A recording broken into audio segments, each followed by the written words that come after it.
No podemos llegar a un resultado final, a desarrollar un proyecto, basándonos exclusivamente en diseños. En esta lección vamos a ver cómo hacer la transición entre diseños ya establecidos y empezar a concretarlos en forma de imágenes. Cómo podemos hacer imágenes que funcionan visualmente, cuál es el punto de una imagen, cuál es su función y cómo llevarla a cabo. Acompáñenme. No podemos estar dibujando diseños aislados por mucho tiempo sin tener en algún momento que tomar decisiones y plasmarlas dentro de imágenes. Entonces vamos a ver en esta lección un pequeño resumen de las diferentes formas de crear una imagen, cuáles son las funciones de las imágenes que nos interesa, cuál es el papel que tienen que cumplir y cuáles son los recursos para lograrlo. Una de las primeras funciones de una imagen, si no la principal, es definir un punto focal, un centro de atención. En esta imagen sabemos que el director de fotografía, el director, quiso que viéramos aquí directamente en esta parte de la imagen. En esta imagen probablemente fue la cara el centro de foco y en esta imagen es esta persona colgada. En estos ejemplos el punto de atención, el punto focal es bastante obvio. ¿Por qué o cómo se consigue? Pues básicamente no hay nada más en la imagen de relevancia que ellos. Eso es una forma de conseguir un punto focal. La otra forma es generar un montón de ruido. Aquí es la solución donde hay vacío y entonces el único punto de detalle va a generar interés y nos va a llamar la atención. Aquí está hecho exactamente al revés. Tenemos detalle, detalle, detalle, detalle por todos lados. Una zona vacía. Entonces nos va a llamar la atención porque queremos liberarnos un poco de tanto detalle y el centro de esta zona vacía un detalle. Estos son dos recursos muy clásicos para generar un punto focal y una legibilidad directa y rápida de la imagen. Sucede un poquito igual aquí, nada más que está aprovechando nuestra fascinación por los rostros humanos. Este pintor, John Singer Sargent, un clásico de la pintura americana. Hay muchos detalles, hay muchas cosas en las que nos podríamos enfocar, pero nuevamente tenemos una zona limpia alrededor de este personaje, incluso su pelo es como una zona limpia y aquí tenemos detalle. Pero de todos modos, en general, en una imagen vamos a tender a ver en prioridad los rostros o los humanos. En imágenes así es un poquito más difícil definir un punto focal en particular. ¿Será esta persona? ¿Será este personaje? ¿Será la silueta de este personaje? Igual aquí son las montañas o directamente es esta carriola que está aquí o aquí es esta silueta aquí que resalta o es todo este bloque. En imágenes un poquito más sutiles, un poquito más complejas como lo son estas, el punto focal acaba no siendo una sola cosa sino varias cosas, pero en general sí son grupos. Por ejemplo lo que acabo de decir, en esta imagen estos dos grupos son los puntos focales. ¿Y qué implican? Implican que esta imagen habla de la ciudad y habla de la gente dentro de la ciudad. Esta imagen habla antes que nada de naturaleza y de la inmensidad de las montañas en comparación con lo chiquito que son. El protagonista, por así decirlo, es la relación entre estas dos partes. Y nuevamente aquí, como consigue que estas partes sean protagonistas, pues aquí nuevamente una gran zona vacía y el primer punto o el punto más detallado es este. Y aquí en toda esta zona muy oscura, las partes más claras son las cabezas de los caballos. Entonces, diferentes recursos para organizar imágenes y darles legibilidad dependiendo de cuál es el objetivo de la imagen. Eso es la parte narrativa que veremos en la siguiente lección. Estamos viendo ahorita nada más la parte funcional, por así decirlo, de una imagen. La mayor parte del tiempo se busca que las imágenes tengan movimiento, al menos que queramos representar algo particularmente estático. En general hay algo satisfactorio en encontrar movimiento. Entonces, esto le vamos a llamar flujos. Hay imágenes, así como lo vimos en la imagen anterior, que hacen esto de forma obvia, sin decir que sean malas fotografías, al contrario, o malas imágenes, pero en esta imagen, entre este fluir del barandal de las escaleras, las mismas escaleras, la calle, esta diagonal y el movimiento mismo de esta bici que intuimos que va a la izquierda, tenemos movimiento. En esta imagen, en la tensión entre esta persona que está dando algo, esta persona que lo está recibiendo y la misma disposición de todos los peces, tenemos movimiento. En la cuestión del flujo es importante ver que en general conviene tener un flujo principal y flujos contrarios. Esto da mucha dinámica a la imagen y aquí nos da una lectura en Z al revés. Igual en esta imagen tenemos aquí este gran flujo que está incluso apoyado por la forma de la figura y por la dirección del vuelo de los pájaros, flujo principal y flujo secundario que va en la dirección opuesta.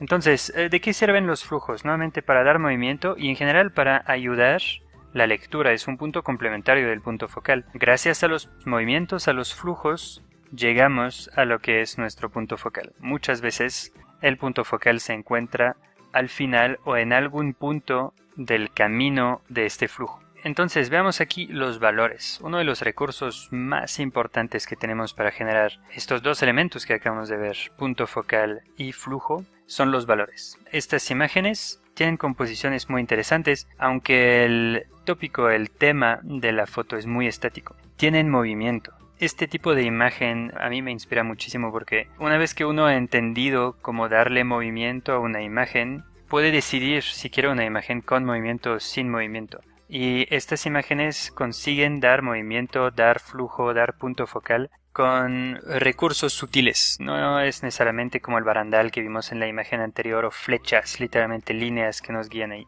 Usa mucho los valores para crear sus propias flechas. Esto que estoy haciendo ahorita es reducir la cantidad de valores. Aquí quito primero el color y después quito valores. O sea que en vez de tener millones de valores, o sea de sutilezas de gris entre el punto más claro y el punto más oscuro, tenemos un montón de grises. Aquí cancelo esta información para conservar nada más 3 valores. Es un muy buen ejercicio porque así es como ve nuestro ojo en realidad. El primer impacto de cada imagen se hace en este nivel y después nuestro cerebro en los microsegundos siguientes interpreta y agrega detalles y color arriba de esta primera información. Aquí podemos ver que la repartición de valores, el hecho de tener aquí muchas vacas oscuras con una vaca clara, el hecho de tener muy poca luz aquí y una mancha de luz, nos permite conseguir nuestras flechas y nuestro flujo.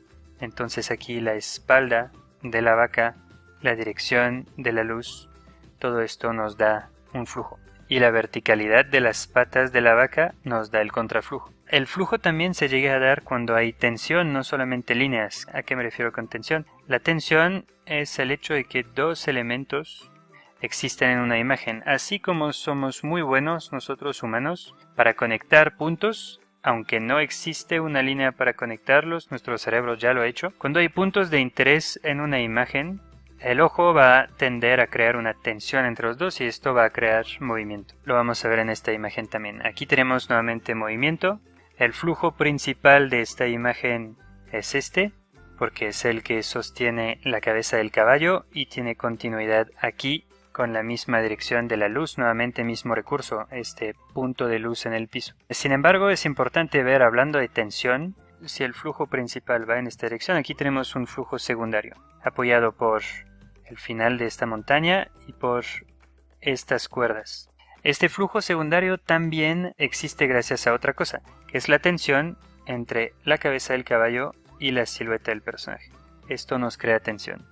Y entonces esto le da protagonismo a esta parte de la imagen porque es la única que funciona con base al contraflujo. Todo lo demás de la imagen sigue el flujo principal que va en esta dirección. ¿Okay? Eso es otra forma de dar protagonismo, que el contraflujo sea la parte más importante. Y aquí entonces podemos ver cómo los valores son los que crean esta tensión. Aquí este personaje es visible porque es claro sobre oscuro. Y aquí la cabeza de este caballo es visible porque es oscura sobre claro. Otro ejemplo, mismo artista, me encanta este artista y su capacidad de crear movimiento. Diferentes tipos de flujos. Aquí usa el horizonte y la naturaleza para darnos un flujo que nos lleva, que nos guía directamente en nuestro personaje principal y un flujo secundario vertical. La misma cara del caballo es muy vertical. Y aquí tenemos incluso un tercer flujo que es importante, que es la continuidad entre los caballos para llevarnos directamente aquí. Este personaje es el protagonista de la imagen y se consigue porque es una silueta detallada en un espacio muy vacío. Regresamos al primer recurso. Último ejemplo en cuanto a valores. Aquí el flujo principal es horizontal y la cabeza del caballo es la que nos permite llegar hasta nuestro protagonista. Entonces tenemos un flujo principal así, porque la misma postura del personaje nos invita hacia acá. Y está apoyado por la perspectiva, porque si ven, las formas son muy chicas a lo lejos y se vienen haciendo muy grandes hacia adelante. Entonces a este flujo podemos agregar un flujo de perspectiva. ¿Ok? Eso es muy importante.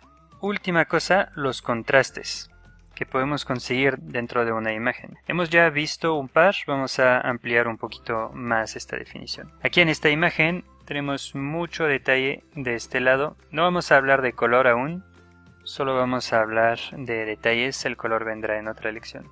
Y aquí tenemos la silueta principal.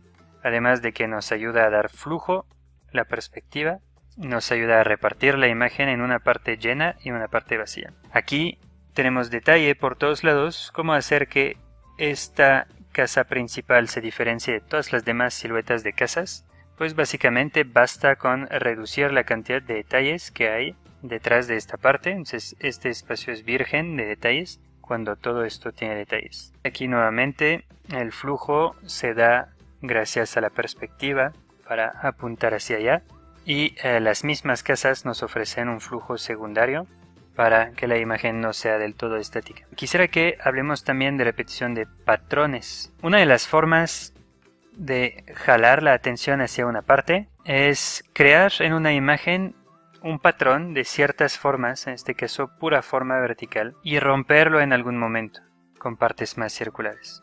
Entonces esto va a ser el protagonista. Sobre todo ya que estas formas curvas ya están presentes en menor densidad en la parte baja de la imagen y van en perspectiva.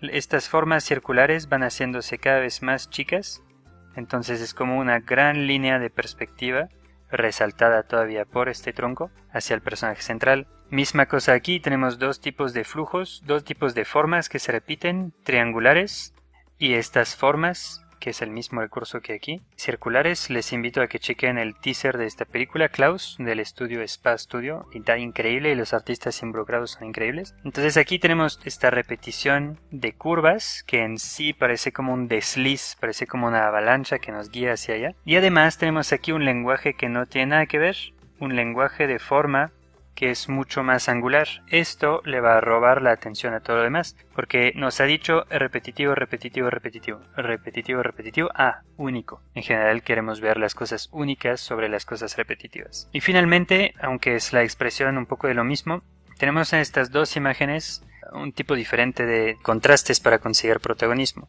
Aquí estas dos formas, esta y esta, son muy puntiagudas y contrastan contra la forma muy curva de esta sirena. Entonces esto nos va a invitar, además de que va a contar una historia entre personajes agresivos y personaje pasivo, nos va a invitar a favorecer las partes agresivas, en este caso sobre las partes pasivas. Pero aquí no es tanto para garantizar protagonismo como para empezar a contar una historia, pero no les digo más ya que lo veremos en la siguiente lección. Aquí misma cosa, todo este personaje es puro redondo y vertical. Y aquí viene este intruso, redondo y vertical, así como lo es el paisaje. Analizaremos esta imagen en la siguiente lección, justamente. Entonces vemos que el personaje y su ambiente son uno mismo, porque comparten el mismo lenguaje de forma. ¿Y quién es el intruso en esto? Este coche, que tiene las únicas formas diagonales rectas, que se ve manufacturado y que no se ve orgánico. Se siente claramente la diferencia de lenguaje de forma y es uno de los recursos de la composición. En esta lección hemos aprendido a hacer imágenes, tener un planteamiento básico antes de empezar y a tener sobre todo un punto y un flujo para hacer imágenes que cumplen con su función. En la siguiente lección vamos a ver ahora cómo contar historias con las imágenes que ahora sabemos hacer.